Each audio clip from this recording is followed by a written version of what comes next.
Hi, welcome to Theater of Revolt. I'm Bill DeLuca. Thank you for tuning in. This is a unique experiment we're doing with a Humanities 310 class. So I hope to see you every Sunday at this time, noon to 2, and talk about how playwrights have used theater to basically voice their opposition. That's what we are looking at in this class, Theater of Revolt. So welcome to a hot day in Southern California. I hope wherever you are, you're comfortable. The management asked me to read something to you just to do a little promotional bit here, so if you don't mind. This class is part of the Applied Studies Bachelor's Degree Completion Program. Classes are broadcast live on this television channel and webcast on the internet each week. This fall, we're broadcasting 4 classes. Anthropology 336 is Comparative Socio-Political Systems, and that's on Tuesdays from 7 to 9 p.m. Labor Studies 412 is Labor Law on Saturdays from noon to 1:40 p.m. Communications 365 is Introduction to Public Relations, and that's on Saturdays from 1:50 to 3:30 p.m. And our class, Humanities 310, Theater of Revolt, which is Sundays, noon to 2 p.m. If you've completed your first 2 years of college, you could earn your bachelor's degree by enrolling in these classes. All of the courses you need to complete your bachelor's degree will be broadcast on this channel during the next 2 years, and then you would start again. If you would like more information about the Applied Studies Bachelor's Degree Completion Program, visit our website at www.appliedstudies.tv or call, there's a number on the screen there, 1-866-278-6789. So it's a wonderful program, and it's a great way for folks who are working all week to be able to complete their 4-year degree. So yes, the Applied Studies program, and we'll be talking a lot about that because that is the essential audience that I am playing to, spoken as a true actor, right? But today's topic, being our first class, is an introduction to Theater of Revolt. So we're going to talk about the class itself, how it's going to be organized. We'll review some basics about theater itself. And then I want to introduce you to the origins of revolt. And we're going to look at an example of a play that you're not required to read, but it's a perfect example that I think will give you an insight into just exactly what we mean by Theater of Revolt. Do realize that we are live and online here at Dominguez Television, and we would like to hear what you have to say. So feel free at any time during the broadcast to call that number, 1-800-339-1193. You may have a question about what we're talking about today, whether you're in the class, enrolled in the Applied Studies program or not. That's fine. Feel free to call us. You can also join a lot of our students who are going to be logging on to the website here, which is dhtv.csudh.edu. There it is on your screen. And you can post a comment. If you do send in a comment, I will guarantee you that I will bring it up on the broadcast and react to it. That is hopefully what theater does best, is create an interaction with people, and that's why I regard this class as something of an experiment, because it's tough to do a broadcast interaction, but we'll see how it goes. In fact, how about a little experiment to start? I'd like to do something that can help us review a little bit about theater, because I know that a lot of the Applied Studies students haven't seen a lot of theater. Theater is expensive anyway, so I understand if you haven't seen a lot and you maybe feel a little gun-shy about having perceptions about theater. So this might help us review a little bit about what drama literature is. I'm calling this the Theater Terms optional experiment, if you will. If you are enrolled in the class, can you go onto the Blackboard site and look up in the course materials page a document that looks like this? It's basically everybody's name with numbers next to it, the course roster. Okay? Take the number that's next to your name. These are only the enrolled students who can do this, sorry. And take that number and go back to that course material page to get the Theater Terms document. And then you match the number to an item. So if you're number 12, you'll have the item convention. And what I'm asking you to do is to either look in a glossary, or maybe you have an anthology at home that will have a glossary behind it, and you could look up what a convention is in theater. or you can Google it. That's the amazing thing today. We can just go on Google and get a definition of that.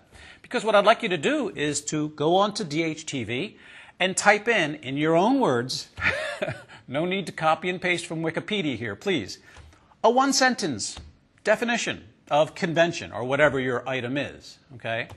I know it may sound complicated, but basically I'm asking you to create a little interaction with me. In fact, even if you haven't seen a lot of theater, you might be able to provide us with an example of that term. Even if it's something that you've seen perhaps in film, that's okay. We're primarily looking at theater in this course, but it depends on your experience. So one sentence that defines the term and one example from it. That's what I'd love to hear from you, just to get a little interaction going. And feel free to call that number if you want to call it in, 1-800-339-1193, or if you want to type your theater term to us at dhtv.csudh.edu. That would help us get going, be a way of introducing you as well. In fact, let me introduce myself a little bit, just tell you a little bit about where I'm coming from.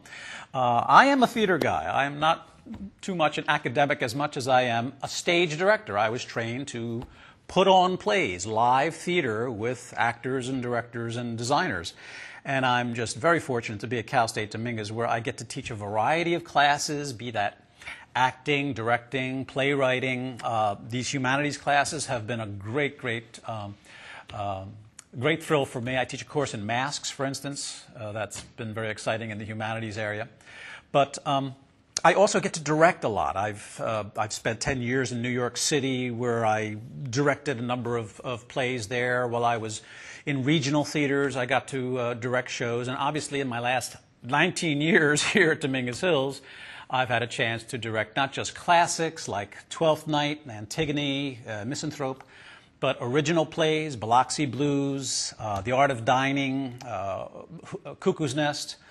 And Dominguez has given me the opportunity to really look at multicultural work. So I've been able to direct a lot of black plays, Fences by August Wilson, Ntozake Shange's For Colored Girls. I've done Asian plays like David Henry Hwang's Golden Child, Diana Sohn's Boy, lots of Latino plays, Octavio Solis's Man of the Flesh. So I've been very fortunate at Dominguez because the audience is so diverse here that it's been an education for me to learn about African theater, Hispanic American theater. So I feel rather blessed with the kind of research I've been able to do. And also, one of the things that I've thoroughly enjoyed is creating Teatro Dominguez, and this comes out of my research as well. The idea of doing theater to help change society for the better. Teatro is a company of students that goes into local schools to create a cross-cultural enhancement, if you will. So we do folk tales for second graders. We take published plays sometimes and take them to middle schools and high schools. I often have students write works. I've had a student who wrote a Cesar Chavez play, for instance, that we've taken into the community. And that's been very, very exciting to be able to do. Theater for community service is basically the idea. And in fact, so many alumni from Dominguez Hills have come back to do plays that we've created the Dominguez Bridge Theater Company. Now, this is a company that is designed to do a similar thing, but we make plays by interviewing people in the community first and making a play out of it. We did the Carson Bridge Project, the Dominguez Hills Bridge Project, we've done the South Bay Bridge Project, and right now we're doing the 8th grade Bridge Project. This last summer, we interviewed 13-year-olders, and we wrote a play about what it's like being 13. So I'm very, very blessed with a lot of the work that I get to do here. And if you're curious to read a little bit more about me, on Blackboard, I have that little button that says faculty, so you can go on there and go to my website, and feel free to ask any questions you might even during the broadcast about me and my experience. I also want to hear a little bit about you too, so I'm trying to encourage you perhaps to create your homepage this week. It is on your assignment sheet. It's a one-pointer, so this is something that you can gain from. And I would love to hear a little bit in your homepage, if you post a picture too, that's fantastic, about what you think about taking a theater course. I just want to show you a couple examples of some students who've already done that. So if you don't mind, Esmeralda, do you think we can show a little? You're not going to be able to read this, but here's Tristan's page, for instance. You can see he's got a great picture here, and he says, It's exciting to read historic plays, writing compositions, drama criticisms from around the world. He hopes to understand how they will prompt new cultural understandings of society. Let's see, I think there's another one here that Atishma did. I don't know if I'm saying her name correctly. This is not grabbing this here. Yeah, here's Atishma. I hope I'm saying your name correctly, but here's again, nice picture, and she comments a little bit about her experience in being in the Applied Studies program. So, you know, it is an online class. We can't sit down and face each other, but this is at least one way of introducing ourselves to each other. So please feel free, go onto the home page and create your own this week. And tell us a little bit about what you think about theater or taking a class in theater. And again, I just want to tell you, I assume that you haven't seen a lot of theater. I haven't seen that much theater. I would love to see more. It's very expensive. But part of my intention is to not test you on how much you know about theater. My intention is to get you to perhaps want to see theater. I really think that if someone sees a play once a year as a kind of ritual, it will improve their life. I truly believe that when you begin appreciating the values that go into theater, you become a better person. You learn acceptance. You learn compassion. Because what is theater but putting yourself in the shoes of another person, even if you're just reading a play and you're trying to experience what they might be going through. So I think theater, live theater, is a very unique thing for a person to go through, even if you don't get a chance to really see that much. And really, what I want from you is to make perceptions about theater. If anything, I'm asking you to not just read the plays to be able to pass the test. I would like you to be able to say, I'm looking at and seeing that Nora forged her father's name. Well, that tells me a little bit about Nora's own problems. She's childish. That's a problem. And it's going to, in fact, affect the end of the play and what she does at the end of the play. It almost justifies her leaving. So, in other words, what I'm asking you to do is to make an observation about the plays that you're reading. Look inside the story. So, regardless of how much theater experience you've had, I think that's the experience to be had in this class. Okay, I hope I'm being clear about that. And the other thing about this class, very important to realize, this is a thesis-based class. It's not just a general theater class about, you know, a variety of things, acting, directing. It is thesis-based, meaning we are focused on a particular topic, theater of revolt. It forces us all, perhaps, to have a particular point of focus, a way of looking at the cultures that we're studying here, but through that particular voice. So that is a unique part of this. And the writing assignments, which I'll talk about later in the broadcast, they're all thesis-based. I really do feel that there's a great educational value when a student or anyone has to argue a point. In other words, provide reasons why you feel a certain way. So you don't just come out of a movie and say, oh, I hated it, I don't know why, but I hated it. You hated it because the pacing was very slow and it didn't build up a kind of momentum. In other words, have some observation, some perception that can help you critically think about what you just saw. And that's why I feel that theater is applicable to many other fields. Obviously, we're not trying to get the applied students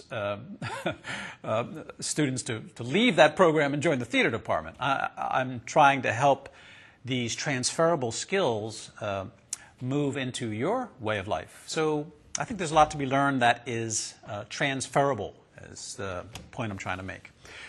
But let's also ask, I see we have a couple students already responding. I'll get to you in a minute, but what is theater of revolt? Why should we be focusing on revolt in the theater?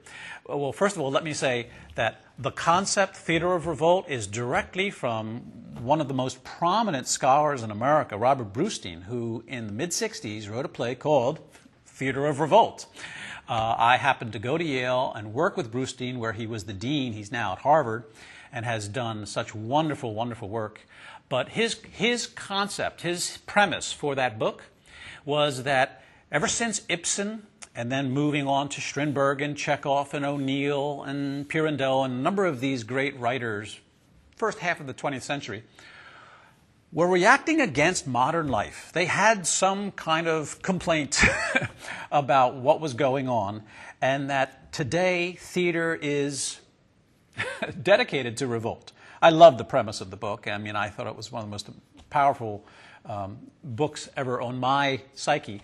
And what I'm doing with this class, I feel, is taking Brustein's word further, because it's interesting that he wrote this book in the mid-60s before there were the great works of Luis Valdez, who protested the treatment of Latinos in Central Valley along with Cesar Chavez.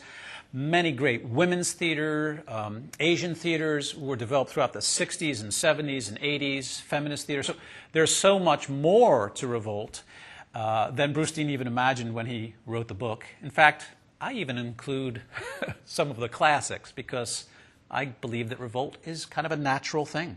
It's not something that was just created during the 60s. So anyway, that's where it comes from, if you're curious about where theater revolt comes from. And on the website, you may want to look at the announcement page that I have there, because if you scroll down, you'll see I have a definition of revolt that should serve our class. Excuse me. Basically, revolt is a reaction against something. At the risk of sounding rather simplistic, it has to be a reaction against something. The other terms I mentioned are a complaint against the status quo, a refusal to conform to tradition, a rebellion against stylistic forms. In fact, we'll see a play today that is very much a reaction against realistic theater itself, a protest of spiritual disintegration, and perhaps the strongest revolt is an attempt to reconstruct a chaotic world.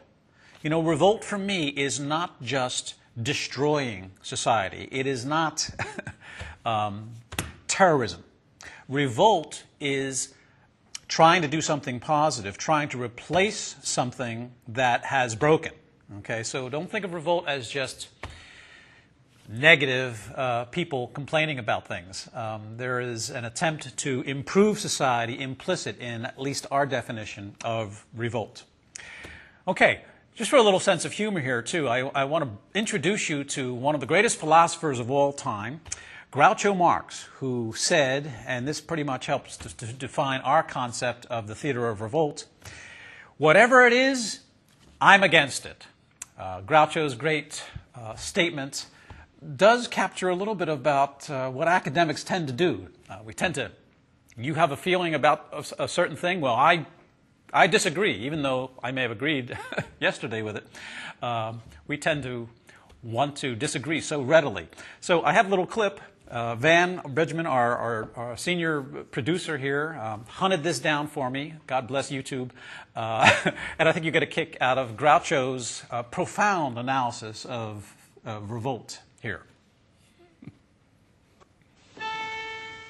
I don't know what they have to say. It makes no difference anyway. Whatever it is, I'm against it. No matter what it is or who commenced it, I'm against it. Your proposition may be good, but let's have one thing understood. Whatever it is, I'm against it. And even when you changed it or condensed it, I'm against it. I'm opposed to it. On general principles, I'm opposed to it. He's opposed to it. In fact, indeed, he's opposed to it. For months before my son was born, I used to yell from night till morn, whatever it is, I'm against it. And I've kept yelling since I first commenced it. I'm against it.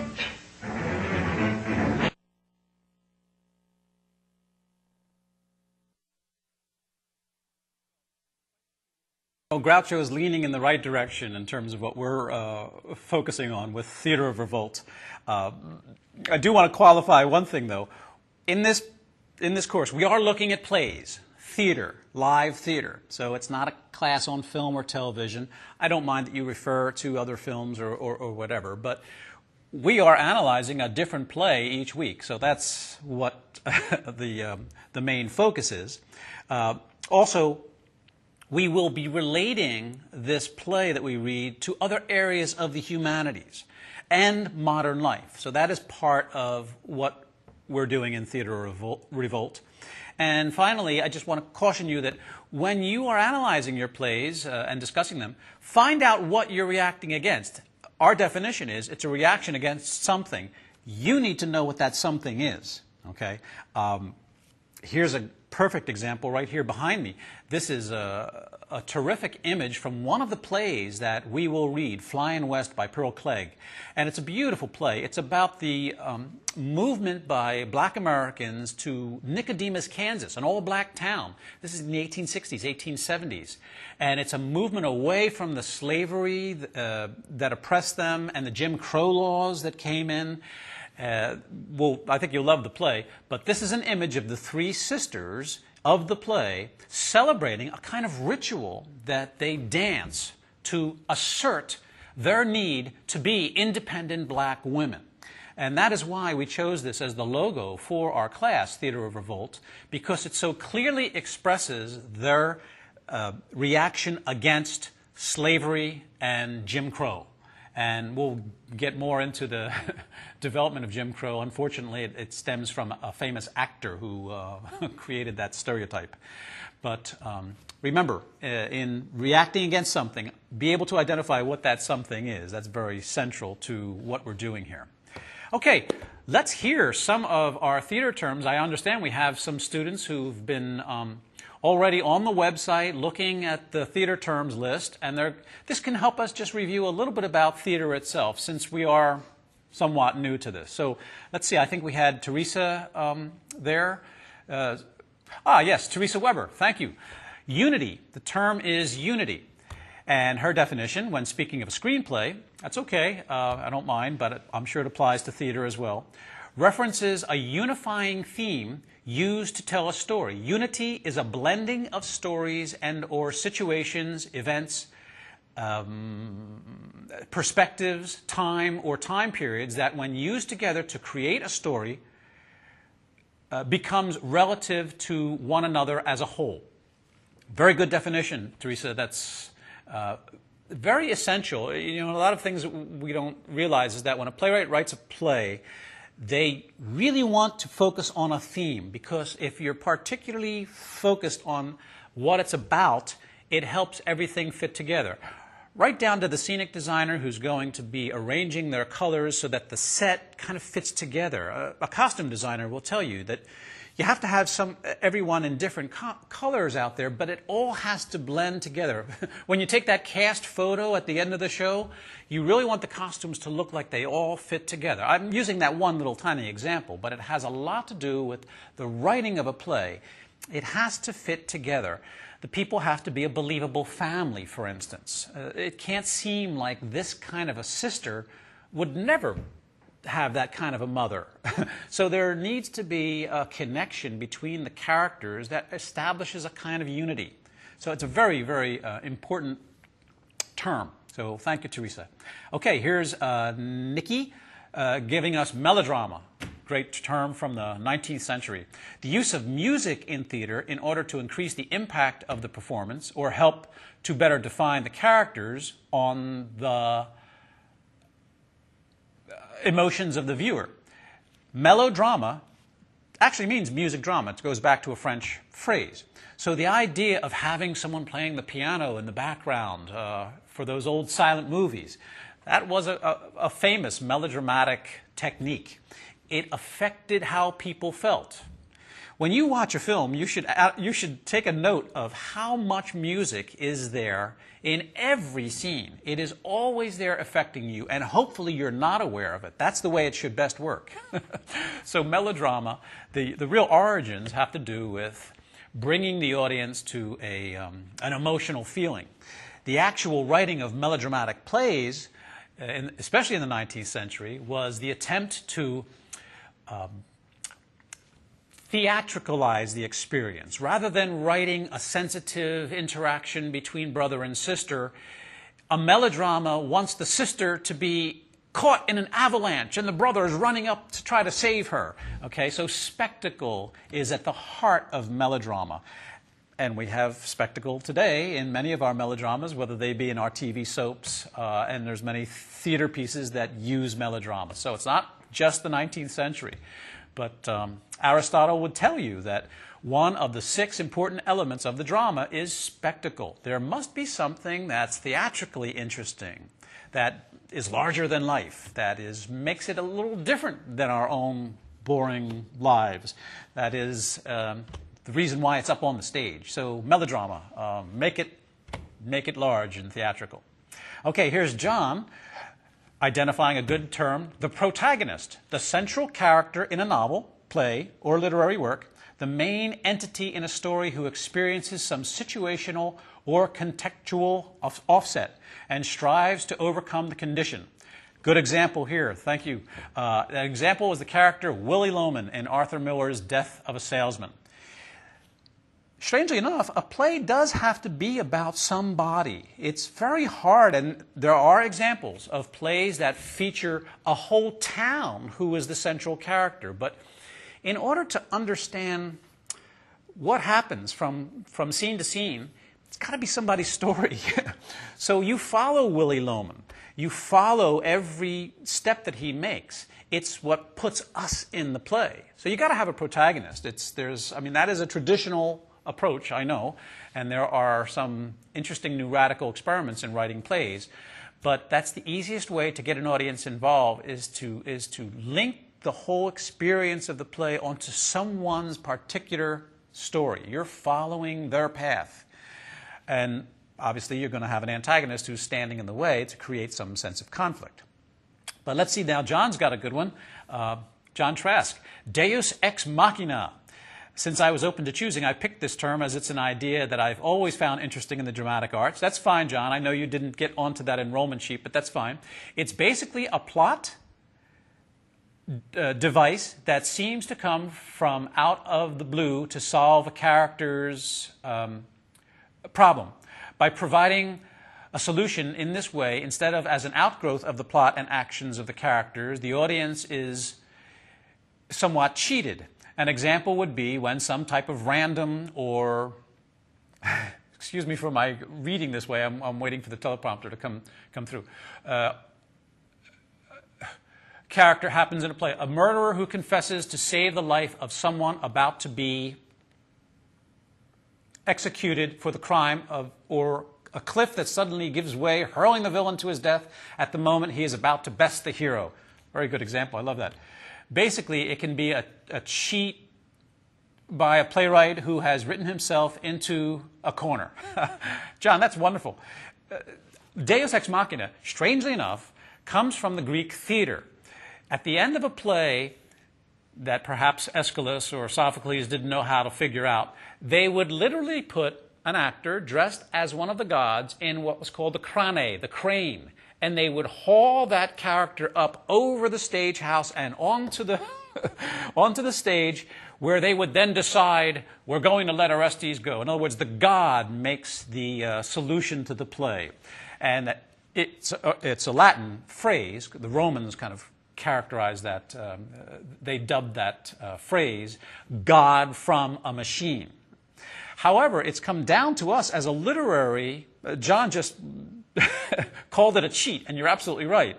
It's a kind of unresolved ending where all of a sudden, the king's messenger arrives and says, we're going to let Orestes go. The king decided. It's some solution that doesn't really come from the dramatic situation. So Deus ex machina, we'll come across that in some of the plays we'll read. Okay, here's another good one, and we'll move on. But foreshadowing. Laurie is telling us that foreshadowing is the act of giving the audience or reader a glimpse into an event or action that will happen later on in the story by providing clues. Foreshadowing is widely used and encompasses a variety of elements. It can be something as simple as random comment that alludes to future issues or showing a complete scene or element. Very good, Laurie. And the artistry of writing a foreshadowing is that the playwright is kind of teasing you about something that's going to happen later. We will see it a lot in many of the plays that we focus on. So it's part of the artistry of a play is how it's structured. I mean, if you're a person who, I don't know, obviously if you're in building construction you would be perhaps, but if you like how things fit together, even if you're a crosswords player or whatever, you would also have an appreciation for how a play is structured. There's something of an architecture that goes into a play. And some of these elements we're talking about, a foreshadowing, for instance, is an early indication of something that might happen later on, just as exposition is something that you hear in the beginning of the play that gives you the information you as an audience member needs to then appreciate what's going to start happening, especially once that protagonist has to focus on an antagonist and they build a sense of conflict to a high point, which is the climax of the play, and then there's a resolution when after high noon, Gary Cooper kills the bad guy and the town goes back to a peaceful world. So there's something, it's much more complicated than that, but what I've just given you is just a general idea that there is a kind of structure, there's a kind of building a play. So foreshadowing figures in very well. Here's Brandy talking about another Greek term, stickomythia. Brandy, lucky girl, you got one of the best ones today. This is dialogue in alternate lines, a form sometimes used in classical Greek drama in which two characters alternate speaking single epigrammatic lines of verse. Characters may take turns voicing antithetical positions, or they may take up one another's words, suggesting other meanings or punning upon them. As an example, in Shakespeare's play Richard III, when Earl of Gloucester threatens to kill himself unless Lady Anne agrees to marry him. The essential thing about stickomythia, and you're absolutely right, it's almost like the characters are sharing each other's line. One character might speak a line that's only 3 words long, the next character says something that's maybe 5 words long, and it's like watching a quick tennis match at the net. The interaction becomes so fast that it actually picks up the kind of feelings of the audience member. It makes you tense watching it. It creates conflict. So the Greeks knew that if 2 characters speak quickly, short lines back and forth, it's almost guaranteed to create a sense of tension. So it's a phrase that is very much used today in modern drama. We will see it in a lot of the plays that we have. Okay, I see I've got a couple more theater terms here, but I just want to move on a little bit too and talk a little bit about our course schedule. I'll get back to you guys for sure.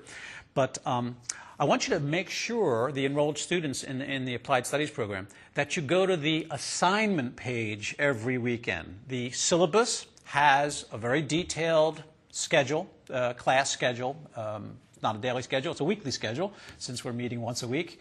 But what you really want to be sure to click on is that assignment page, primarily because in the assignment button, right under the week that's coming up, I have the actual plays that you're going to read as a PDF file. There's only 3 plays that are not included in the Blackboard site. So I have scenes from all these plays. We don't have much more than like 70% of them, so it's not the full play, but you'll get the idea.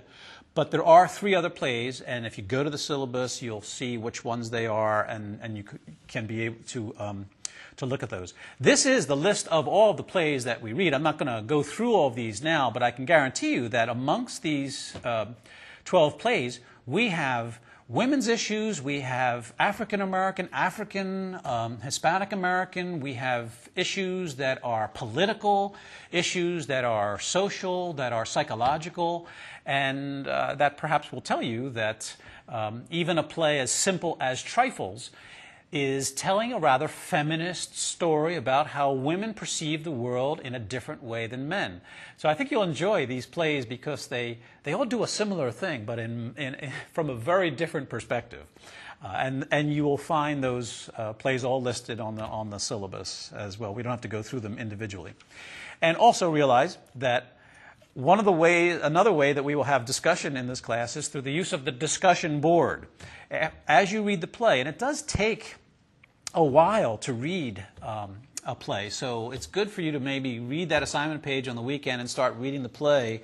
It's hard to read a full-length play in one sitting, so give yourself a couple days to further appreciate it as well.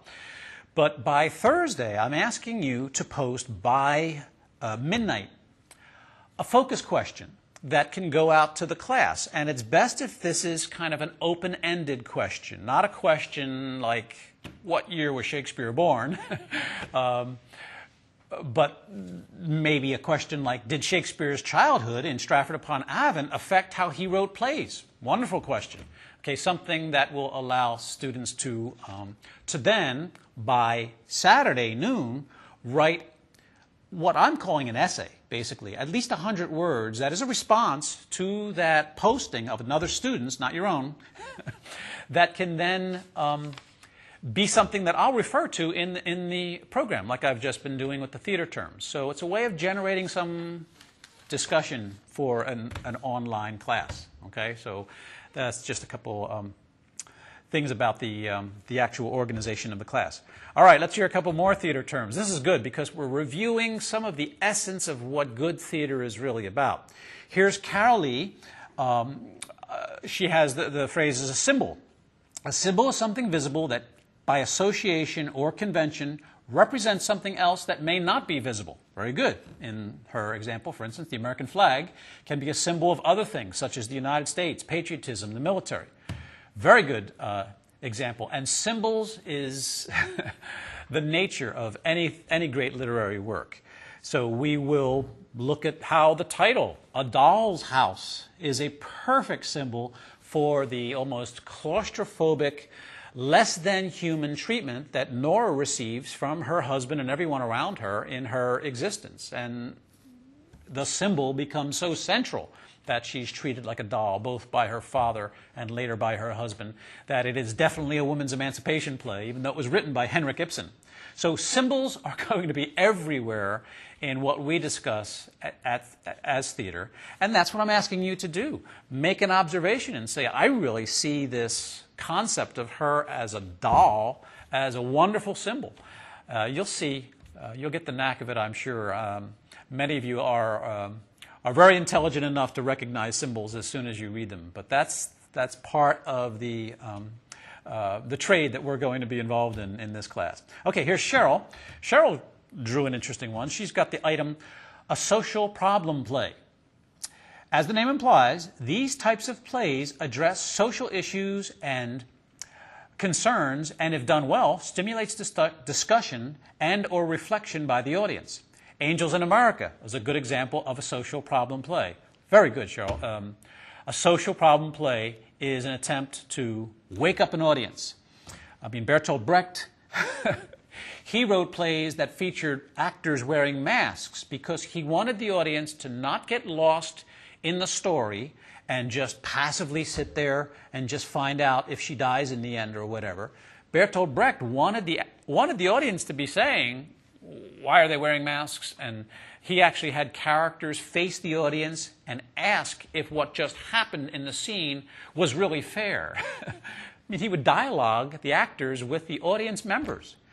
So, I mean, that's a very severe, radical way to do it, but there are many realistic plays that are attempts to get people to say, hey, we should really fix this. This is a terrible crisis that is happening to Latinos in the Central Valley, Asians in the way they're characterized on the media.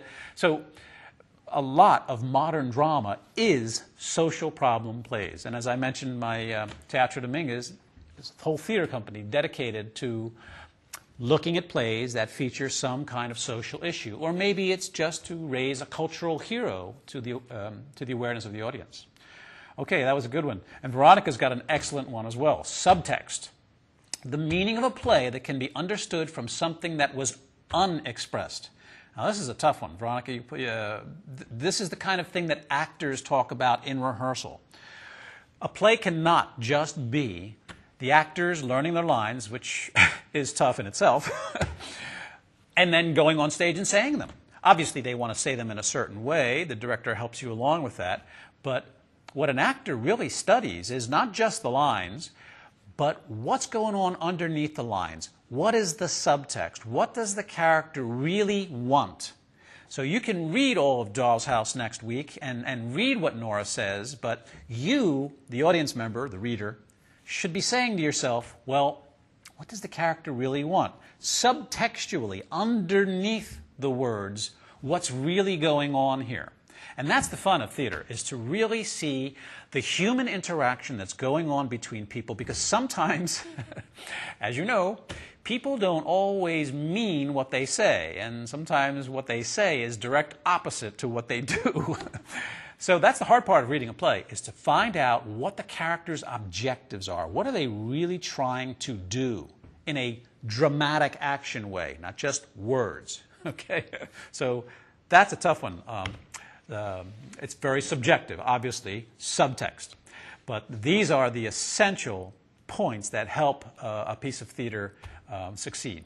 So again, if anyone else wants to join us and pick a theater term, maybe you're not in the class and you have an interest in talking about climax, that's fine, or an interest in dealing with some of these phrases I have, like our surrealism, theme, inciting incident, fourth wall, expressionism, empathy, director, climax, I mentioned that already, characterization. Feel free to type in or call in your definition. Obviously, it works best when it's just like one sentence to define it and an example. It helps us review what are the important values in a good piece of theater. Okay, very good comments. Thank you, everyone who's commented already. I think what I'd like to do now is just look at, where does revolt come from? What are the origins of revolt? This will help us, I think, perhaps have a little more of an appreciation of the topic as well. It's really not just a modern concept. It's hard to avoid the fact that revolt has always been with us, even though it does seem to be more prominent in the post-industrial revolution years. The 20th century was so fraught with problems that it seems natural that the playwrights would be speaking out against it.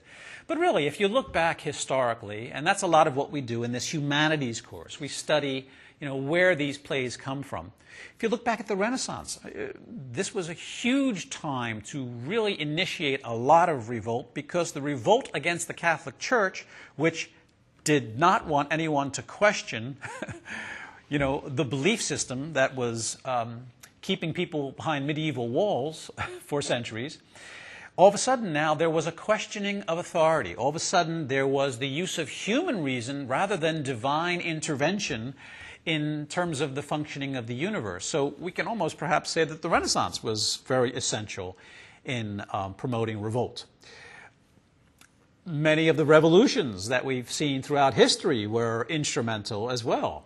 Most notably our own. The American Revolution was the origins of the democratic spirit for us. It was a revolt against tyranny. It was an attempt to be self-reliant. The American Revolution was more of a war between countries, between a colonial power that was oppressing a younger nation. The French Revolution, by contrast, was perhaps more of an influential act of revolt because it was a civil war. I mean, the French Revolution was rather bloody and ugly because of the fact that aristocracy were, they and their property was targeted, so that we had situations where nobles were being executed and howling mobs were ransacking their estates. It was a very ugly civil war there, but had long-lasting impact for Europe. Some of the European revolutions in 1830, 1848 also helped to develop a fascination with Romanticism. We will see how revolt is very tied into the Romantic spirit. But even if you look at the Glorious Revolution in England in the 1680s, when they asked William and Mary to sit on the throne of England and just kind of take pictures so that Parliament could run the country, we really had the first constitutional monarchy there. So the idea of it being a revolt against tyranny, a revolt against what we'll see in Richard II, the divine right of kings, I think a lot of our ideas of revolt come right from these historical revolutions.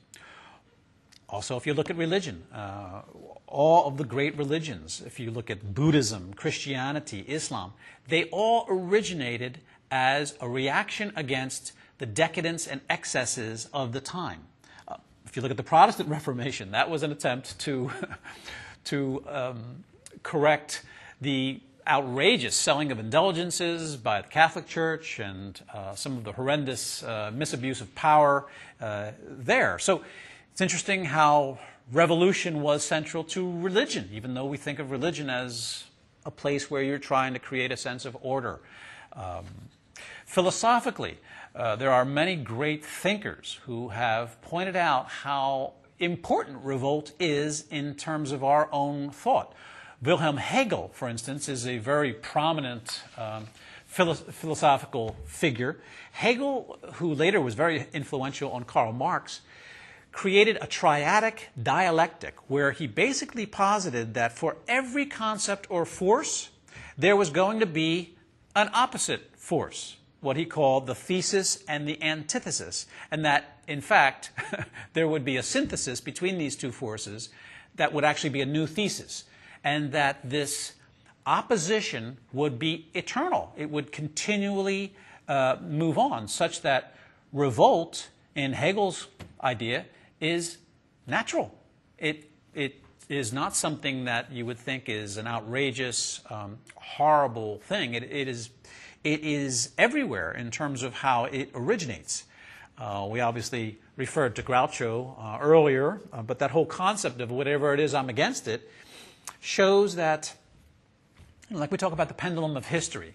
Well, why is it that you have the Elizabethan age where there's all this decadence and wild goings-on and parties, followed by the Commonwealth of England, when all of a sudden everyone's wearing black and not listening to music, and they tear down all the theaters in London. And then that's going to flip back and forth when we go to the Restoration. Why does this pendulum of history tend to happen? Maybe revolt is essential to get that pendulum to move in the other direction. So Hegel and Groucho Marx, Karl Marx as well, would probably say that revolt is something natural. It's not something that's just out of the blue. It's implicit in the dialectic that is natural to human life. This is actually an image from that shows an 1860 painting by Daumier, a beautiful image that shows the kind of contrast there that goes on. I wanted to show Liberty Leading the People by Delacroix. That's the real perfect image to express revolt here. And in fact, this came right before the French Revolution. Liberty Leading the People by Delacroix. I don't know if you guys have that. There it is. This is a famous painting that truly expresses our sense of revolt. And Delacroix was a great French Romantic artist. You know, many artists are involved in the shaping of belief systems. So people like Delacroix, people like Victor Hugo. At the same time, Victor Hugo, the man who wrote Les Miserables, which is the story there of liberty leading the people, he also wrote The Hunchback of Notre Dame, Hernani, which became a great opera. Victor Hugo was an essential romantic artist, probably the most influential exponent of Romanticism in France. He was a poet, a playwright, a novelist, an essayist. But he said a very interesting thing, and this was in reference to how precise the neoclassicists asked plays to be written. Out of the Italian and French Renaissance came this whole concept of neoclassicism, that a play had to be written that took place in 24 hours. It couldn't change place. It had to stay in one place, and it had to be one story.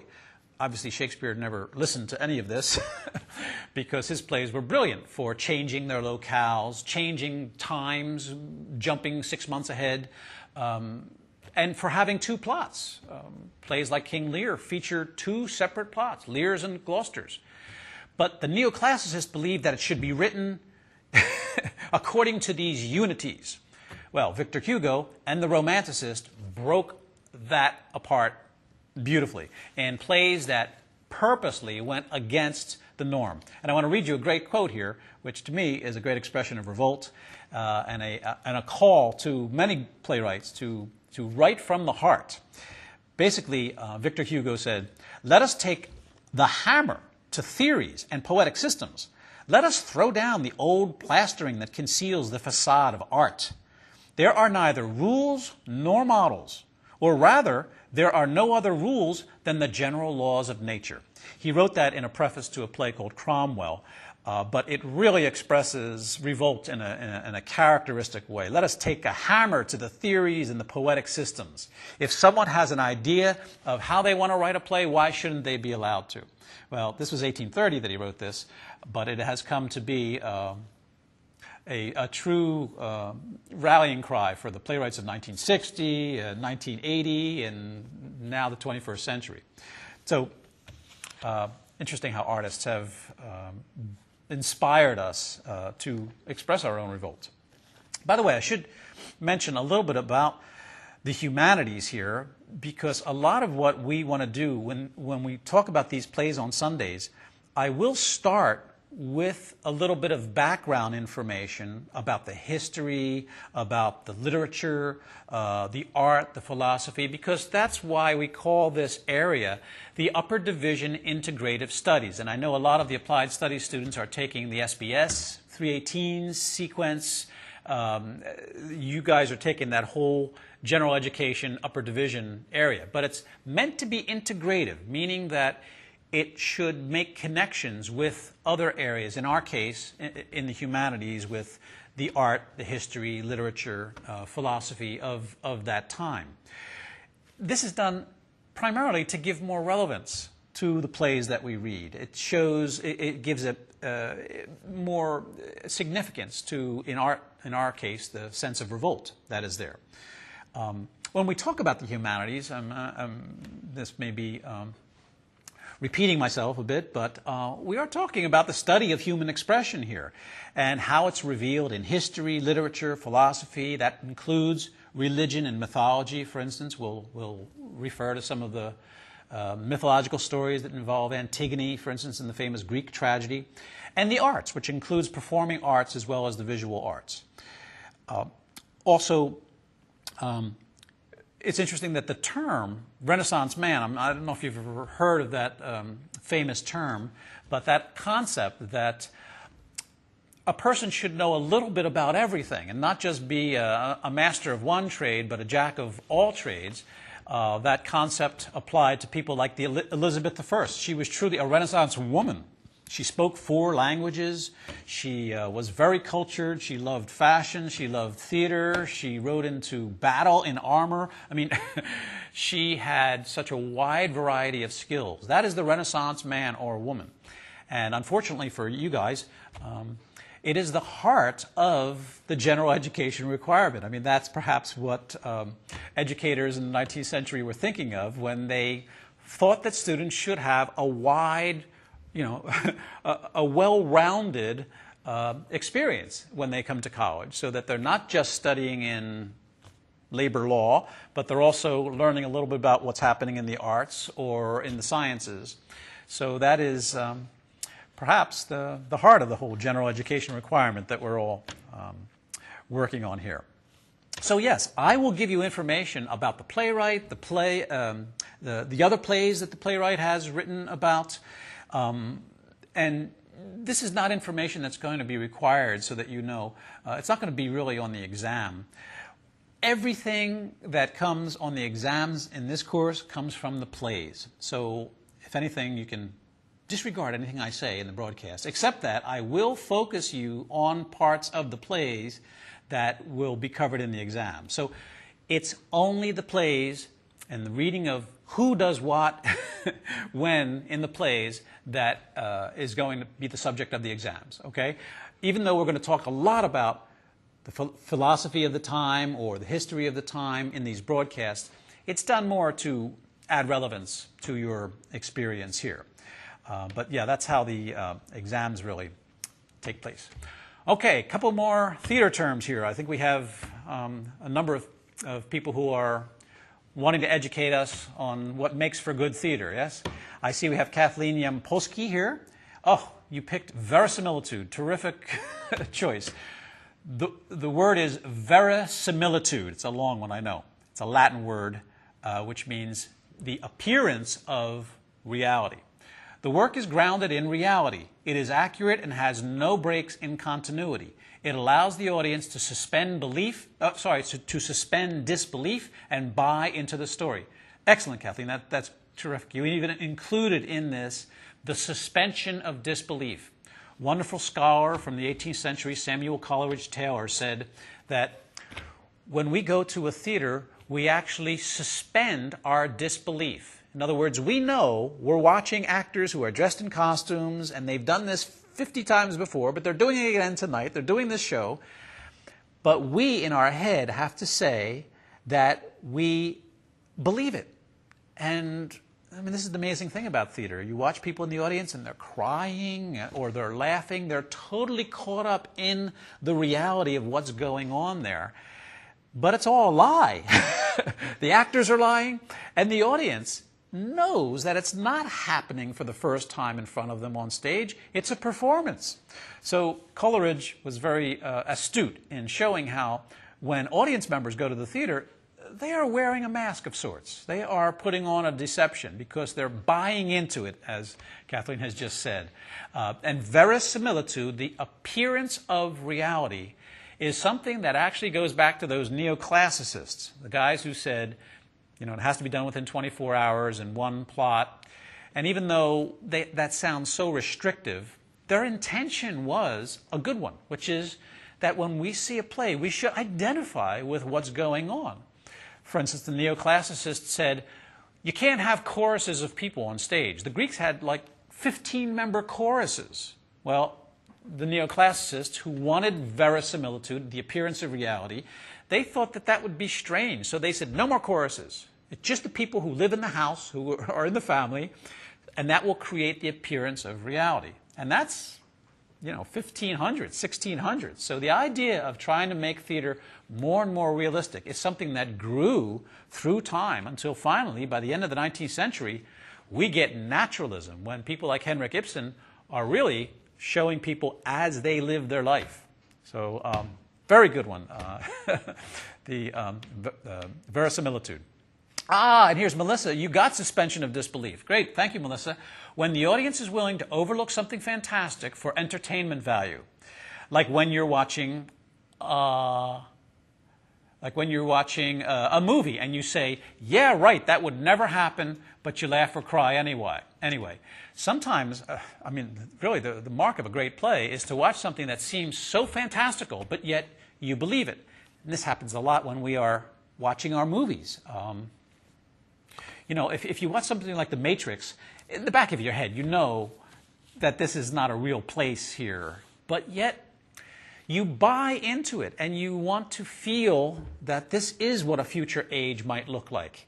So you actually fall into it, and it's that suspension of disbelief that allows us to do it.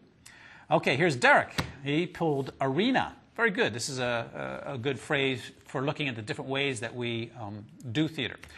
Arenas are used as large gathering places for audiences seeking entertainment within the fields of theater, sports, music. Arenas are often circular or oval-shaped, designed to showcase theater and other performances. It is a large open space surrounded by most sides by seating for spectators. The key feature of an arena is that the event space is the lowest point, allowing for maximum visibility. So the Colosseum in Rome or the Staples Center are good examples, thank you, Derek, for arenas. Yes, the Greeks really created arenas. The Romans had amphitheaters where they had chariot racings, but the whole idea of the audience surrounding the action, that's classical. However, it went because of the Renaissance, theaters became proscenium. I sit here in my darkened seat, and you actors are up on the stage. And that stayed that way for 3 centuries. And in the beginning of the 20th century, we brought back arena in theater in the attempt to create intimacy. So here you could be sitting with another 100 people surrounding a small space, and every actor who comes onto that stage is less than 10 yards away from you. I don't know if you've ever had the experience of seeing a play like that, where the intimacy is almost a little shocking that you're so close to the performers. But it's a very unique way to see theater. And some people say that the idea of seeing the performers and seeing an audience member on the other side watching it is not distracting at all. In fact, it creates a more kind of intense experience. So yeah, when we say arena in theater, we're really looking at theaters that seat maybe 500, 600 people, not the thousands who were at the Circus Maximus, all right? But that is also an arena. But there are three basic formats for theater. Proscenium, where the audience is on one side and the actors on the other. Arena, where the audience is around the performers. And a version of both of them called the thrust stage. I don't know if anybody got that, but that's where the stage thrusts out into the arena. Shakespeare's stage was perfect for that. And the actors are able to come and give a sense of intimacy, but at the same time you have the proscenium feeling working. So these are all great comments. I want to thank the students out there, but I think it's time to take a little break here. So if you don't mind, we're going to take a 6-minute break here, and when we come back, I want to talk about a unique play called Ubu Ra by Alfred Jarry, which is just a perfect example of theater of revolt. I'm sure you'll agree that this fits into our concept very well. So see you in 6 minutes for more Theater of Revolt.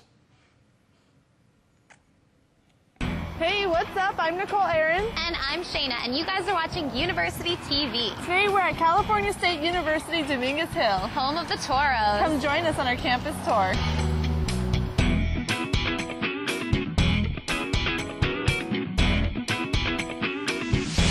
Cal State Dominguez Hills is located in Carson, California, in the greater Los Angeles region, just minutes from the beach, downtown LA, and Southern California's entertainment centers and attractions. If you drive within 30 minutes, you can go to the beach.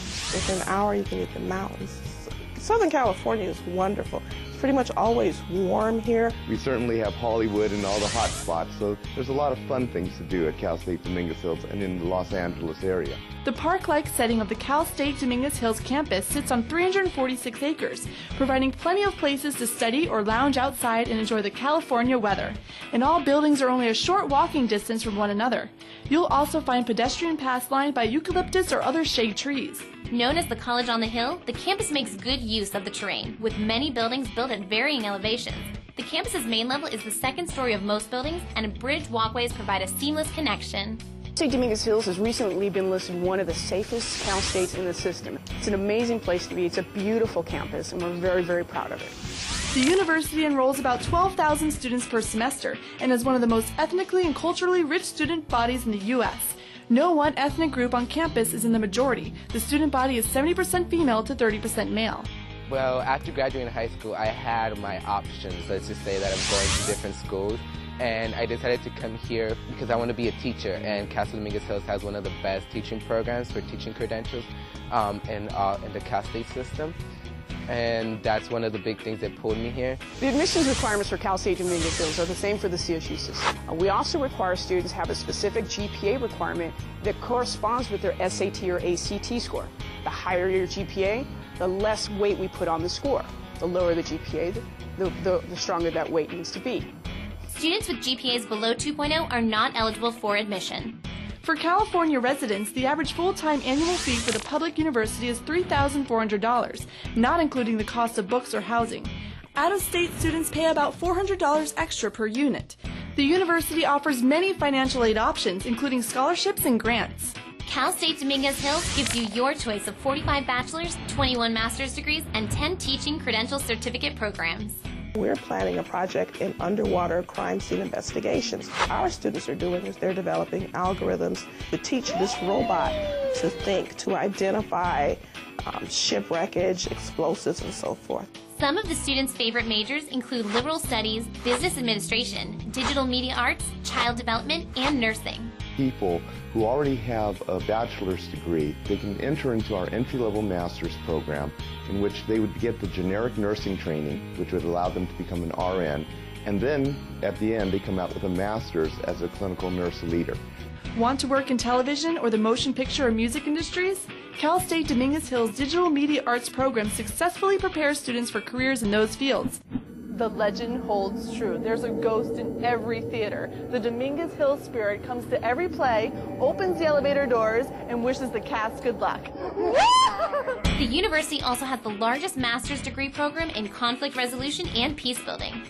Plus, the orthotics and prosthetics program is one of only 7 such programs in the nation. We have an orthotics and prosthetics program that teaches students how to build prosthetics as well as to build orthotics. With 687 faculty members, the university has a student-to-faculty ratio of 23-1. We have professors that come in early, stay late, and work weekends. We have professors that are involved with their students and get to know them on a first-name basis. The university has 11 men's and women's Toros athletic teams, which compete at the NCAA Division II level. The Toros boast 23 conference titles and 3 national championships. On-campus housing at Cal State Dominguez Hills is unlike most college residence halls or dormitories. The complex consists of 22 two-story buildings with 1, 2, and 3-bedroom furnished apartments, all with full kitchens. The apartments were originally built to house athletes for the 1984 Summer Olympics. I do currently live in campus housing, and it's a nice experience. I don't have mom there to tell me what to do, but also it gives me the opportunity to interact with people on a more intimate setting. Dominguez Hills students can select from 60 student-run groups to join or participate in, from cultural and special interest organizations to professional service and honor society groups.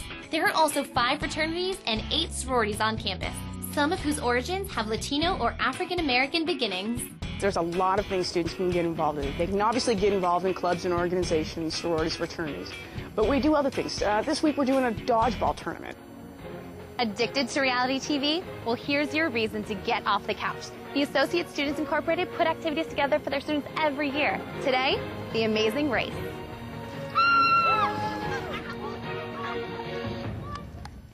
Where are they now? Some notable alumni include Danny Grissett, a pianist-composer who has worked with people like Herbie Hancock and Prince, Niecy Nash, an actress whose television credits include Reno 911 and Clean House, and John Langley, co-creator and executive producer of the classically entertaining Cops. One word for summarizing Casa Dominguez Hills would be home, because it is a home for me. If you're looking for a friendly, student-focused university where you won't feel lost and it seems like everyone knows your name, be sure to check out Cal State Dominguez Hills in the heart of beautiful Southern California. Thanks for joining us here in Carson, California. On our campus tour of California State University, Dominguez Hills. Bye. See you next time.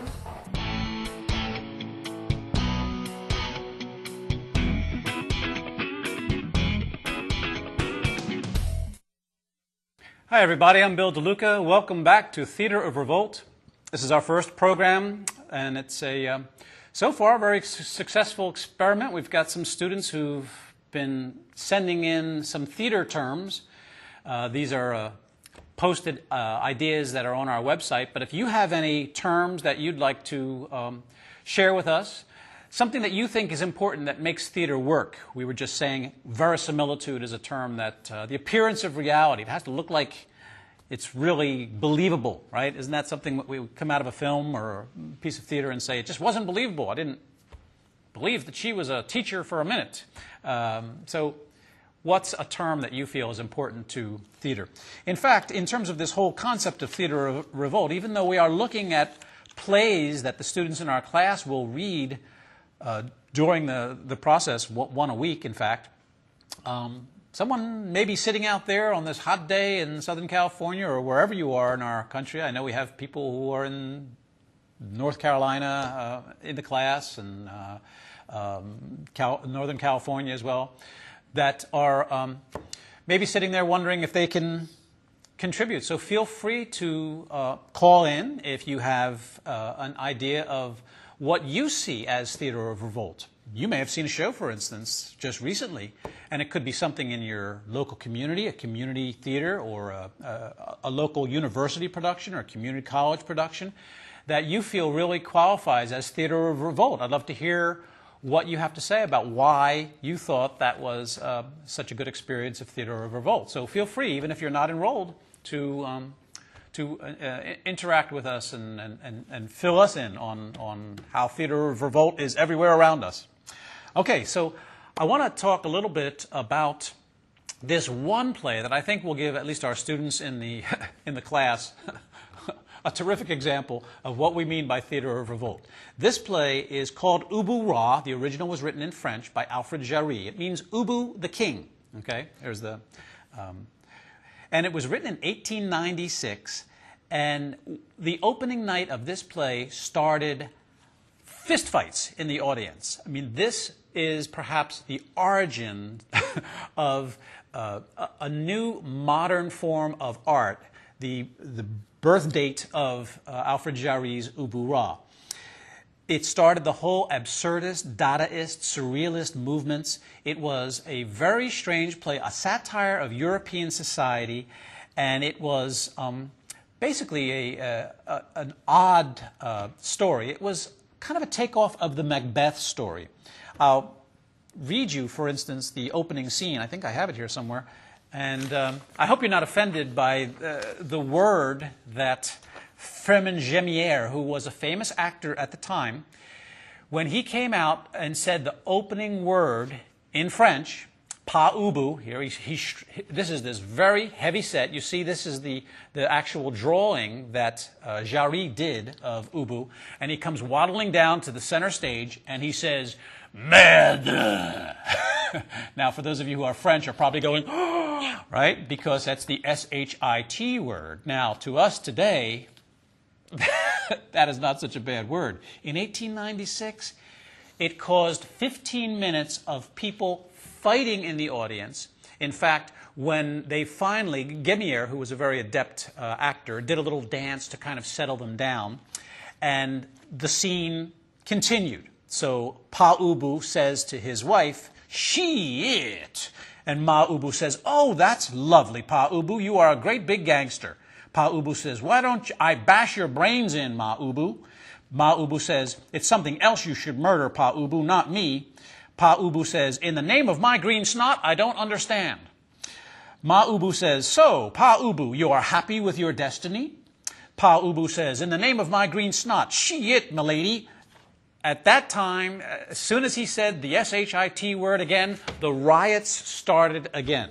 And this happened throughout that performance of the play all night. People were so upset that this man was being so, one person called it a theatrical anarchist bomb, that there was profanity in the play. The whole play is about how Ma Ubu talks Pa Ubu into killing the king of Poland so that he can take over not just Poland, he goes on to try to become king of the world. I mean, it really is I'm trying to think of the James Bond kind of movies, you know, where you have this terrible personality and he wants to have world domination, right? It was probably the origin of a lot of that fascination. But it was so terrible that the production had to move to a puppet theater. It was banned in Paris when it opened. And people thought it was politically subversive. Many thought it was just a gigantic hoax. Pa Ubu, in the course of the play, has things like his debraining machine where he takes people and he takes their brains out. I mean, it's a very, very weird play. He has a fight with a bear, and it's ludicrous. I mean, it is just a cartoonish kind of play that most people hated. When the famous playwright and poet William Butler Yeats saw that opening night, he walked out and said, "What more is possible? After us, the savage God," which is a wonderful poetic statement to say that this man, Jarry, has kind of broken the bonds, and now anything can happen. And that was 1896, okay? It was very early on.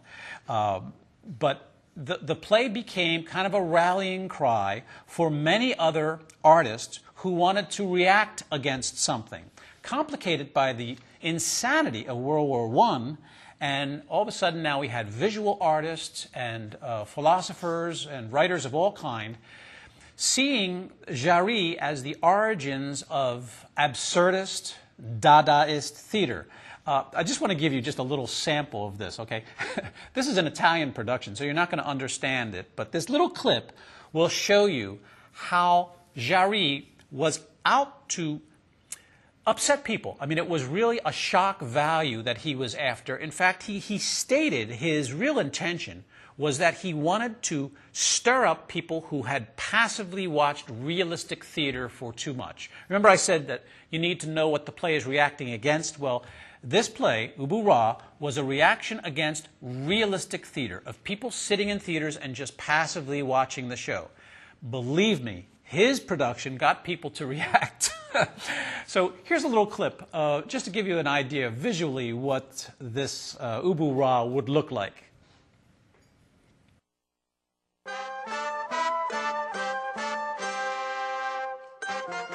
Amenez vite, dit-elle Sagouane. Oh, Sagouane toi-même! Dépêche-toi! Oui, c'est la vie! Vous avez l'honneur de partager ma table. Allez, allez, buvez tranquillement et promettez-moi de bien payer les impôts.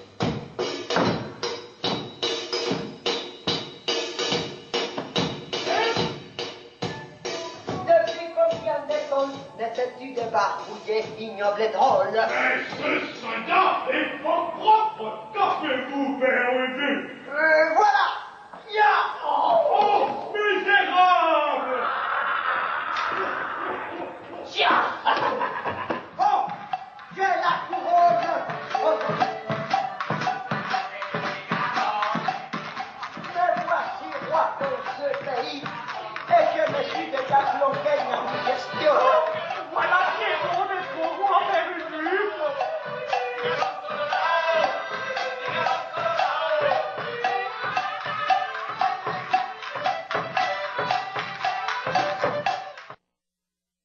Even though you don't understand what they're saying, you can see the use of masks, the use of outrageous staging, the idea of having characters created by little flats that were painted. It was so anti-realistic that you were watching something that was more cartoonish than in any way a realistic, believable scene. And that's exactly what Jarry wanted. He wanted to break our reliance on having plays be exactly what our everyday life is. In fact, the history of classical drama had never been realistic. Okay, if you look at the Greeks with choruses of 15 people on stage, people wearing masks. Realism came in late, in the middle of the 19th century, and Jarry was one of the first ones to react against it. He felt that it left the audience out of the play by having them sit in a darkened auditorium and just watching, not even reacting. So, very unique. And meanwhile, we also have many other artists who are reacting in a very similar way. You know, I had mentioned the text here. Teresa had a great question. She was saying, what is the text of the play? Because she mentioned a screenplay. The correct term in theater is text. When you're talking about the words of a play, that's your text. Actors will always mention the text, the actual words. They also refer to the script. So if you have a published play, you know, that's one version. But if it's an original play written and copied for the actors to take into rehearsal, they'll refer to their script. I've lost my script. Okay, that's another terminology. But the actual words are the text, right? So thank you, Teresa, for that clarification. So anyway, Jarry's Ubu Ra became something of a rallying cry, of a revolt against realism. And many others joined in. And we should look and see why that is important, because it seems so odd to us, but there were reasons for there to be such a strange artistic movement. First of all, looking at the world of the play tells us that in the revolt against realism, if we were to use Ubu Rex as an example, it helps us kind of show what the artists are doing. And the Industrial Revolution was one thing that many artists were reacting against. By 1850, what had been an agrarian world began to change in a huge way, such that we now were an industrial experience with capitalism, international trade, colonialism, the Protestant work ethic dominating people's lives. Marx was saying that people were losing a sense of connection to what they were making by working on these assembly lines. When you add the James Watt steam engine to what had been hand-operated industries, we now get power-driven industries, and along with that comes a great deal of injustices. Well, that's what a lot of these artists were reacting against. So I have a little clip here on the Industrial Revolution. We should introduce this because it kind of shows what the artists were reacting against in their revolt. So a little clip here on the Industrial Revolution. At the beginning of the 18th century, the strength of wind, the movement of water, and the toil of animals and humans provided the only sources of power or energy. Europe was an agricultural community. Over 3/4 of the people lived and worked off the land. Manufactured goods were usually produced by individuals or small groups of workers in their homes, referred to as cottage industries. The urban centers of London and Paris were relatively small and ineffective. But as the new century dawned, an unsuspecting world was on the brink of incredible change. Technical innovation and engineering breakthroughs would transform the society at large and launch a revolution of marvel, the Industrial Revolution. The birthplace of the Industrial Revolution was England, a country that had struggled against an outrageous death rate caused by the bubonic plague, ill-trained midwives, and outbreaks of syphilis and smallpox. But as the 1700s progressed, England saw its population growing healthier and larger. Improved farming techniques resulted in more food than ever before. In addition, increased mechanization of farming tools improved crop yields. An early example was the seed drill. The most well-known was introduced by Jethro Tull in 1701. Tull's experimentation found that seeds grew better when planted at a given depth and spacing rather than in the traditional manner of scattering the seeds over a field. Farmers found that seeds germinating in rows were easier to hoe, so Tull increased the efficiency of this process by inventing horse-drawn seed drills and hoes. Other farmers contributed to this so-called agrarian. Tull's innovations are just one example of so many that changed the world in such an amazing way.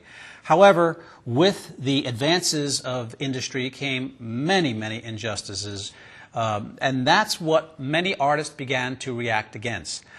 Obviously, we had a empire building that went on here, especially with Britain, but even France, for instance, that put Maximilian as Emperor of Mexico, which didn't last that long. But the idea of taking over different countries, the colonialism of Africa was horrendous. By the beginning of the 20th century, Europe had divvied up almost every country except Ethiopia, and the impact of colonialism on Africa stayed very strong, way past the 1960s when all of those countries went independent.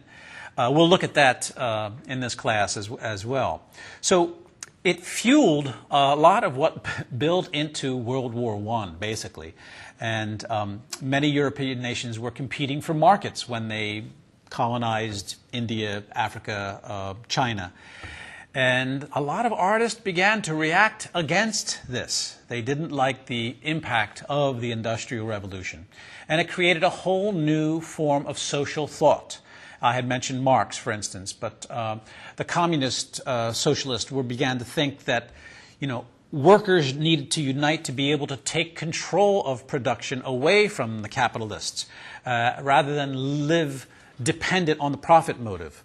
Liberalism was developed in the late 19th century, and that was the idea that the government should intercede between the worker and the boss to prevent oppressive tactics. So whole new forms of thought began to develop as a result. It's interesting to see some of the reflections that artists came up with, too. They were quite revolutionary, but they were reflecting upon the madness of the world, especially as the conquest that we're seeing in Europe. And there's Daumier's famous image of the uprising, which is a beautiful expression. This is as early as 1860, of how important it was to speak out against some of this oppression. You even see children in there. You see workers. You notice a lot of light and shadow in that wonderful drawing. And it really highlights the romantic hero, which will be very much a rallying cry for the oppressed worker. But if you look at, for instance, post-impressionism and abstract expressionism, this was very much like Jarry's revolt. It was a reaction against the purely visual emphasis of impressionism, and the goal was to create emotion. So we have artists like Paul Gauguin, who, this is a famous painting, Where Do We Come From? But Gauguin himself found an antidote to what he called a sick civilization of Europe, and he moved to Tahiti. And this is one of his famous drawings from Tahiti, a beautiful painting. Gauguin was a true rebel. His paintings were imagined worlds. He did not want to just paint a rich man standing by his mantelpiece. He wanted to create subjective interpretations. This is Edvard Munch's famous painting, The Scream. Munch himself was depicting in this the unbearable tensions that modern life promoted. In fact, he was Norwegian, very much like Henrik Ibsen, who we will read soon.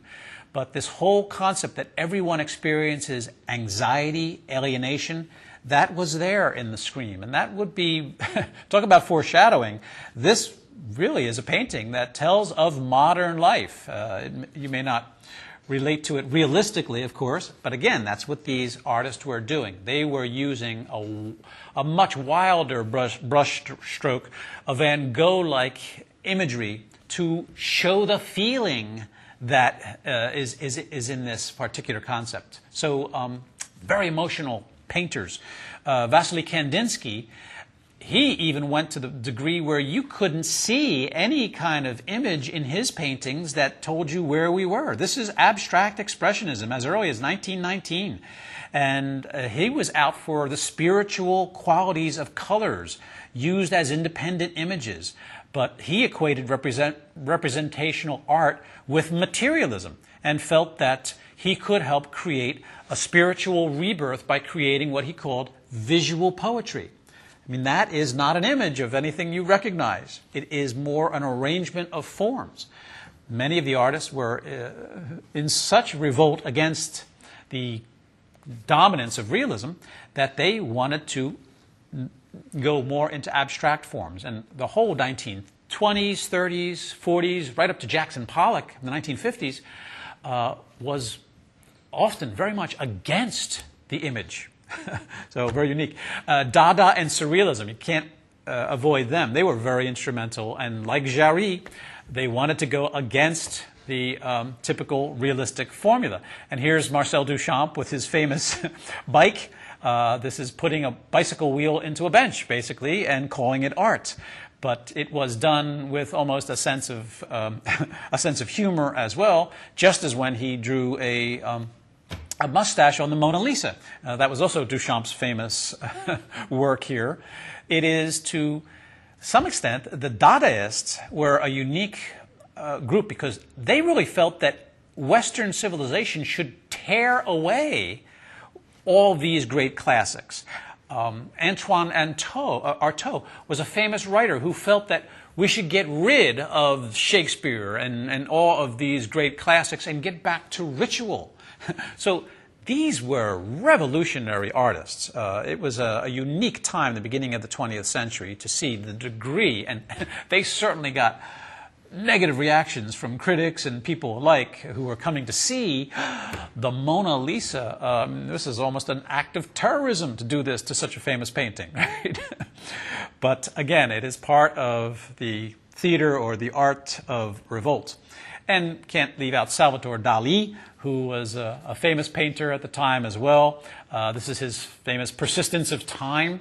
And you can see he has these melting clocks. Talk about a symbol. That's an interesting way of showing the passing of time, that it's actually melting. There's a sense of decay and disease, and a kind of sense of eroticism that he incorporated into his paintings. This was a good example of surrealism. You get an image. I mean, we are seeing a place here, but it's not a place that you're going to find anywhere in your neighborhood. It is a totally imagined world. In fact, one of the most unique surrealists of all time is Frida Kahlo. Kahlo insisted that when she painted her inner reality. There's that famous painting of the two Fridas, for instance, where she is reflecting upon what it's like to be her. Her whole realism, if you will, is inside herself. And, I mean, that is truly a surrealistic painting there. You are not going to see that in any real photograph that Frida may have taken in her lifetime. But, again, it's her claim to paint her own reality. And that is, like what we were mentioning about Victor Hugo, saying there are no rules. We should be allowed to use our imagination if we're artists to paint what we see, what visions we see, not just duplicate what we see in everyday reality. So a very unique example. But what I just did with you now, take you through some of these artist work and some of the philosophers that connected to Ubu Ra, the Alfred Jarry play. This again was to connect you to other areas of the humanities. It was an attempt to perhaps look more deeply at the play and see how the play represents a whole trend of movements, not just in the arts, but also in literature, in history. So it connects the play to the world around us, and that's what we do in the upper division integrative studies of the humanities. And I will also tell you and ask you if any of these plays that you're reading relate to you today. Does it still have a kind of passion, a kind of power to draw relevance in your own particular life? Does what happens to this character seem realistic for your experience? So that's what we do in the humanities. We connect it to the other areas of the humanities, but we also look at how important it is to modern life. Okay, I see we have some more theater terms here. Lisa has picked out a very good one here. This is complication.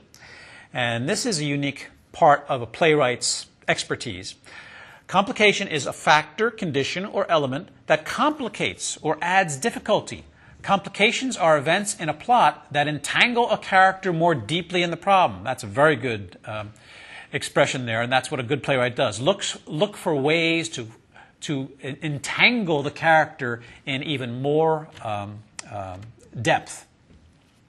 A good example, for instance, of complication, one of the best, in fact, is in Shakespeare's Romeo and Juliet. I mean, after all, the problem that was caused by the killing of Tybalt was basically solved by Friar Lawrence. He told Romeo, look, you go off to Padua, I will take care of things here. And he gives Juliet a potion that allows Juliet to seem like she's dead. She basically sleeps for 3 days with this potion. And in those 3 days, he's going to send to Romeo a little note that says, it's not true what you may have heard, she's alive, and come and get her at the tomb. Okay? Complication. The note never gets to Romeo because of a plague that happens outside Padua. And all that Romeo hears is that Juliet was laid to rest in the tomb of the Capulets. So Romeo hears that Juliet's dead. He doesn't hear from Friar Lawrence that it's just a ruse. It's just the plan I came up with because Juliet's father decided that he wanted her to get married to Paris. So it's a horrible mistake, but it's a great example of complication because then Romeo comes back to see Juliet and kill himself, which he does, and then Juliet wakes up after Romeo kills himself and she follows.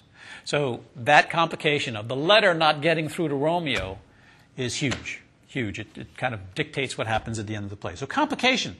You can't just let the audience just follow the straight line that is protagonist versus antagonist up to conflict, up to climax. You got to take them on some detours. I mean, after all, that is what a great detective story is. You know, we watch our CSI shows. I mean, they are brilliant at being able to have twists and turns that make the audience wonder, oh, I thought it was going to be him that was the killer, but really it's her. So, you know, complications. It is essential to give that audience a wild ride. Teresa has another comment. Could you please comment on why art and theater was used to send a message? I could be mistaken, but I believe that it was because dissent could be disseminated and cloaked as art in cultures when dissent was not allowed. This is a hard concept to understand in our country where we have almost absolute freedom, relatively speaking. Well, that's a very good point. If you really look at it, places like in Italy, the Commedia dell'arte in the 1550s was a form of theater that allowed the common man to come out and kind of laugh at these masked characters who basically did shows that were about the older man who wanted to get the young girl, but they make a fool of him. And so it sounds like it's just boy chases girl. But the real heart of Commedia dell'arte was to make fun of the upper classes. But it was done in a way that it was never stated that clearly. So theater has had a long history of being a little subversive.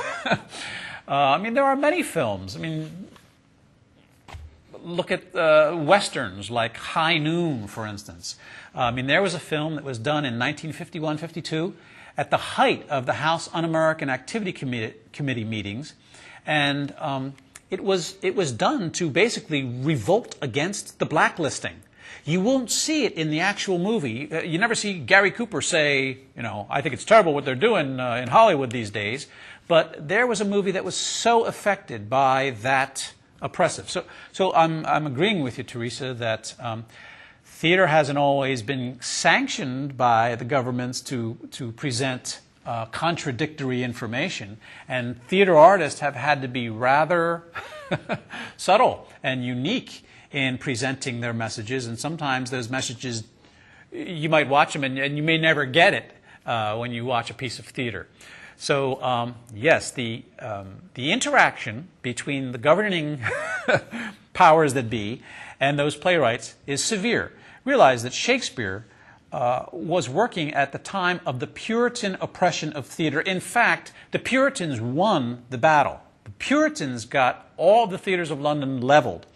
And anything that Shakespeare or Marlowe had to write had to be looked at by the master of the revels to make sure that they weren't presenting something that was going to offend. They did.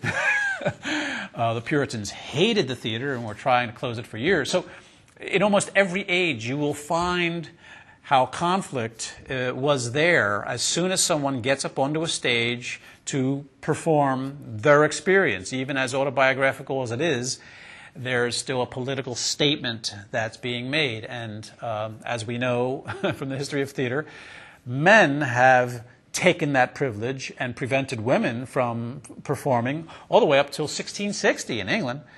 So it is a political privilege to be able to act on stage. It is not just an art. So I don't know if I answered your question there, Teresa, but it was a very good one. Okay, let's talk a little bit about what's coming up. And I did tell you a little bit about the assignment page, but for instance, I shouldn't say next week's class, but in reality, the next time we get together, because next weekend is Labor Day, so we do not have a class on, what is that, the 6th, September 6th, next Sunday. We come back on the 13th, right? So that's when we're going to read Doll's House by Henrik Ibsen. And again, I do want to caution you that reading of plays is not a simple thing to do. It's not like a narrative novel, short story where you just sit and the narrator kind of takes you away. It's almost like you're going on some kind of cruise. You have to work when you read a play, and you have to be able to identify who Nora is when she speaks, who Helmer is when she speaks. Because there's Mr. Ibsen himself. Henrik would be the first one to tell you that he's shocked to see that you're reading this play in college. The play was written only to be performed, and that is true of all plays. No playwright just wants to write a play just to put it on a shelf and leave it there, or to even have it published. They want it to be performed, produced, toured internationally. So a play is really a script. It is the text for a production. That's why there are stage directions in there, telling the actors and directors how to show this to the audience. Okay, that's what we're doing. We are showing to an audience. So all I'm saying is it requires you to think a little bit more about character and action. One of the things on the website that I would really like you to take a good look at before you read any of the plays is our study guide for Theater of Revolt. And let me tell you this, when I make up the exams, that's where I start, at the study guide. But I don't know, Esmeralda, if you can show them the website just briefly here. I have it opened here on the website. Here's our website with our buttons here. And if you had gone to the course material page. I don't think you can read this on the website, but just so you can see what it looks like. This is the study guide, and it has questions. Basically, what is the dramatic action of the play? That's the main thing that we're asking you to do. Would you be able to tell someone else who hasn't read the play what happens in the play? I mean, that's what the dramatic action is. All right? It's the given circumstances. What are those things that happen before the play begins that contribute to the situation? So in the play you're going to read next week, you will come to learn that Nora has, years back, taken out a loan. We don't know that right away at the very opening of the curtain, but we find out, sure enough. And it has been influencing Nora's behavior in her marriage to Helmer throughout. So the action of the play. And included in that is, what is the conflict of the play? For Theater of Revolt, it's very important that you think conflict too. So don't just read the lines that the characters say in the play. Think in terms of who the character is. That's the next question on our study guide. Describe the characters of the play. Sometimes it's good to take notes and just kind of identify that Nora is whatever, talkative, devious. Put some character adjectives down there so that you are always analyzing who this person is. So that as they talk through the play, you have a concept of who's saying what. If you just read the lines blindly, you're going to get lost easily. So it requires a little more analysis, perhaps, as you're reading. It's not as simple as following a narrator in a short story.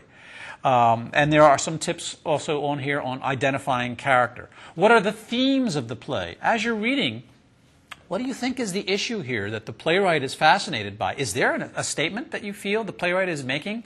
So this is how we analyze it. And the two last major questions are, how do you think the play represents Theater of Revolt? And I have our definition in there. And describe the relationships of the play to the humanities and modern life. So seriously, take a look at the study guide, and if you familiarize yourself with the questions that are on it, it'll help you read the play. I'm not looking for tiny little details, little turns in the plot. It basically comes down to character, what happens in the play, what are the themes of the play, and then how is it Theater of Revolt, and how does it relate to the humanities. So that's the essence of what we're looking for in the plays that we read. So definitely spend a little time with the study guide. Also, this week is the week to really look at, well, you got 2 weeks actually, to look at the writing guidelines. Okay, this is where you get to write 3 exercises. Basically, this is the first exercise is a creative one. I ask you to take from the 2 plays, the first 2 plays that we read, Zoo Story and Doll's House, 2 characters, and you create a scene between them. Now, you would really need to go again onto the website. Under the course material page, I have a very important document called Writing Guides Online. And in there is all of the details of what contributes to every exercise. So, for instance, you can read on what I just mentioned, the invented dialogue. Using either play, Doll's House or Zoo Story, write an imagined dialogue between 2 characters from one play. The debate can take place before the play begins, between scenes, after the play is over, or even in the afterlife, after a character dies in the play. The conflict takes place on a higher stage and allows students to role play opposing views of each character's actions during the play in order to capture the essence of their personalities and styles of expression. So it's basically a character debate between 2 characters from these 2 plays, and it's 3 pages long. I have specifics on 150 to 250 words. So basically, it kind of identifies all of the requirements. So in all of your writing, make sure you look at these writing guidelines, because I spend a lot of time giving details.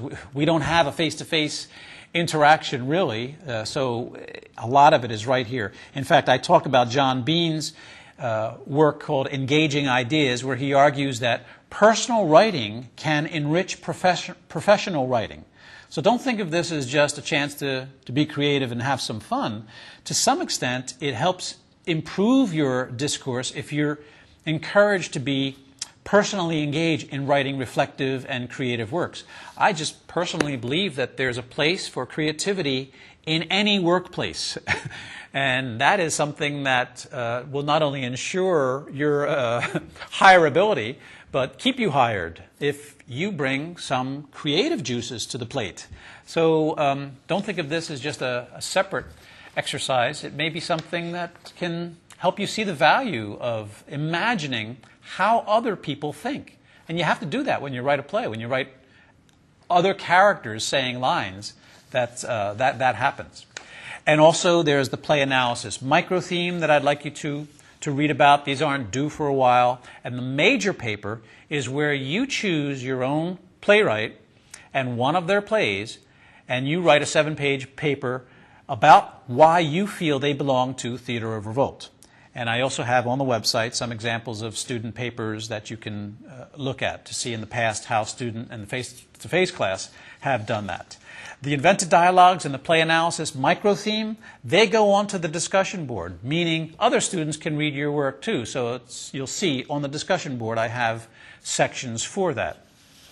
Also, I just want to clarify to you that on the discussion board postings, we are asking you to come up with a question on Thursday and a response to somebody else's question on Saturday, and we can use those to help in the classes themselves.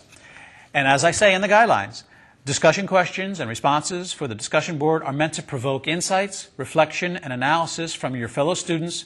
So ask questions that highlight the main ideas and can be explained from an understanding of the play script itself.